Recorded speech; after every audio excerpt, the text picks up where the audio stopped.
फलटणमधील महिला डॉक्टर आत्महत्येप्रकरणी काँग्रेसने मुंबईत आक्रमक आंदोलन केलंय।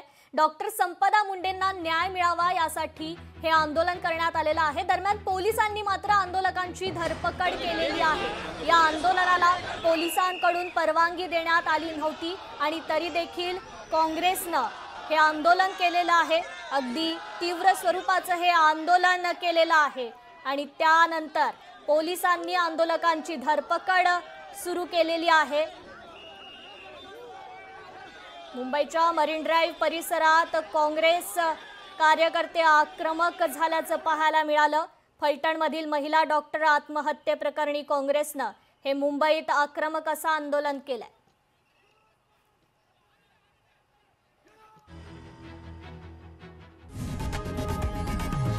लोकशाही मराठी ऐका, पहा, जागरूक रहा।